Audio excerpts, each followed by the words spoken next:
안녕하세요. 오늘 저는 현장 근로자와 시민기술, 그리고 디지털 고객 응대에서 대응력 격차를 해소하는 방법에 대해 말씀드리겠습니다. 미국 행정학부 논문에 기반한 내용입니다. 이 연구는 정부 서비스의 디지털화가 오히려 기술 접근성이 낮은 소외계층 지역의 행정 대응성을 저하시킨다는 우려에서 시작되었습니다. 먼저 연구 배경을 살펴보겠습니다. 디지털화는 새로운 도전을 가져왔습니다. 정부가 민원 접수 과정을 점차 디지털화함에 따라 표준화된 플랫폼이 특히 소외계층 지역사회의 행정 대등성을 저하시킬 수 있다는 우려가 커지고 있습니다. 디지털 플랫폼은 프로세스를 표준화하여 접근성을 높이지만 경직된 시스템은 다양한 지역 사회의 요구를 수용하지 못하는 위험이 있습니다. 본 연구는 뉴요크시의 오펀 311 시스템에 등록된 2019년부터 2022년까지의 8,037건 서비스 요청을 분석하여 일선 공무원들이 시민 기술 플랫폼을 활용해 이러한 격차를 어떻게 해소하는지 살펴봅니다. 핵심 발견 사항은 다음과 같습니다. 일선 공무원들의 적극적인 참여를 확인할 수 있었습니다. 전체 서비스 요청 중 일선 공무원이 제출한 비율은 25%에 달했습니다. 이 공무원 요청의 70%는 저소득 지역에 집중된 반면 주민 요청의 64%는 중위소득 이상 지역에 집중되었습니다. 머신러닝 분류 및 공간 분석을 통해 분석한 결과 일선 공무원들의 요청은 저소득 지역에 집중된 반면 주민들의 요청은 비교적 부유한 지역에 집중되었음을 알 수 있습니다. 그렇다면 디지털 기술을 통해 확보된 재량권이란 무엇일까요? 이는 크게 3단계로 이루어집니다. 첫째, 문제 발견입니다.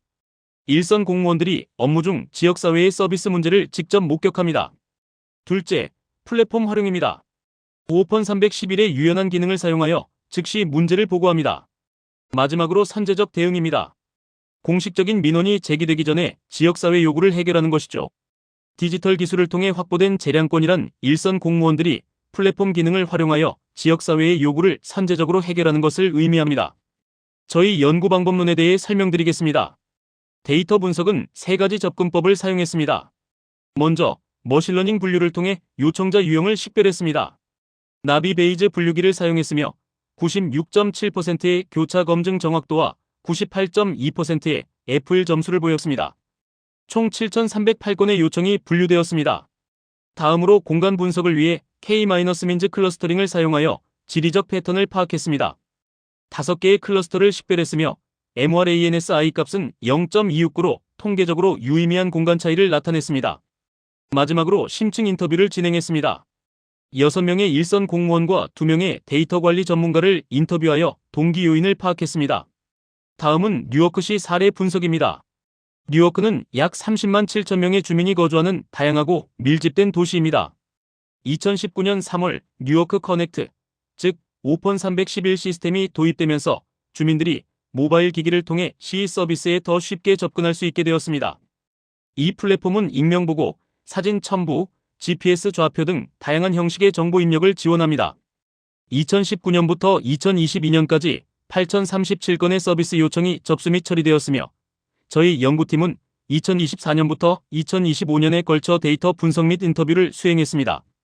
요청 유형을 비교해 보겠습니다. 공무원 요청과 주민 요청 사이에는 명확한 차이가 있었습니다. 일선 공무원의 요청은 전문 용어 및 행정 용어를 사용하고 가로등 번호와 같은 구체적인 식별 정보가 포함되는 경향이 있습니다. 또한 주민 요청으로와 같은 표현을 사용하며 공공안전 및 환경 문제에 집중하고 지역사회 전체의 이익을 고려합니다. 예를 들어 131마켓 스트리트 앞 가로등이 인도에 쓰러져 있음. 가로등 번호 47,414와 같은 형식입니다. 반면 주민의 요청은 일상적인 언어를 사용하고 개인적인 불편을 강조하며 감정적인 표현이 포함되는 경우가 많습니다. 쓰레기 수거, 소음, 설치류 문제에 집중하고 즉각적인 해결을 요구합니다. 예를 들어 새벽 3시 쓰레기 수거 트럭 소음으로 잠에서 깼습니다. 다시 잠들 수 없습니다와 같이 개인적인 경험을 자세히 기술합니다. 공간 분석 결과 형평성의 증거를 발견했습니다. 부유한 지역은 중위소득 44,785달러로 주민 요청의 30%가 집중되었지만 공무원 요청은 11%에 불과했습니다. 중간 소득 지역은 중위소득 37,424달러로 주민 요청의 21%, 공무원 요청의 13%가 집중되었습니다. 그러나 저소득 지역은 중위소득 25,677달러로 주민 요청은 21%에 불과했지만 공무원 요청의 무려 53%가 이 지역에 집중되었습니다. 이는 공무원들의 요청이 역사적으로 의료 서비스가 부족했던 지역사회에 집중되어 있으며 디지털 기술을 통해 제공되는 재량권이 사회적 형평성에 긍정적인 영향을 미친다는 것을 보여줍니다. 그렇다면 공무원들이 플랫폼을 사용하는 동기 요인은 무엇일까요? 첫째, 지역사회에 대한 헌신입니다. 6명의 인터뷰 대상자 모두 뉴요크 전체를 개선하려는 강한 시민 책임감을 표현했습니다. 특정 지역뿐만 아니라 도시 전체가 발전하기를 원한다고 강조했습니다. 둘째, 조직의 우선순위입니다. 시장의 포용적 개발 옹호가 중요한 역할을 했습니다. 리더십이 소외된 지역을 반복적으로 강조하면 공무원들은 자신이 보고한 문제가 해결될 것이라는 확신을 갖게 됩니다. 셋째, 사용 편의성입니다. 모든 인터뷰 대상자가 뉴요크 커넥트의 장점을 강조했습니다. 특히 익명성 기능이 부서 간 긴장을 줄이면서도 문제를 효과적으로 보고할 수 있게 해줍니다. 결론적으로 실천을 위한 증거와 정책 및 실무 시사점을 말씀드리겠습니다. 인간 중심 설계의 중요성입니다. 유연성과 개방성을 우선시하는 디지털 플랫폼은 일선 직원들이 주민들의 요구에 맞춰 재량권을 행사할 수 있는 새로운 기회를 제공합니다. 이는 형평성 증진에도 기여합니다. 디지털 기술을 통해 제공되는 재량권은 역사적으로 의료 서비스가 부족했던 지역사회에서 사회적 형평성을 증진하는 데 기여할 수 있습니다. 궁극적으로는 기술과 인간 판단의 조화를 이루는 것입니다. 잘 설계된 플랫폼은 일선 공무원의 재량권을 보완하여 기술과 인간의 판단이 상호작용하며 대응성을 형성합니다. 디지털화는 일선 공무원의 역할을 제거하는 것이 아니라 변화시키는 것입니다. 시민기술 원칙에 따라 설계된 플랫폼은 건설적인 재량 행동을 가능하게 합니다.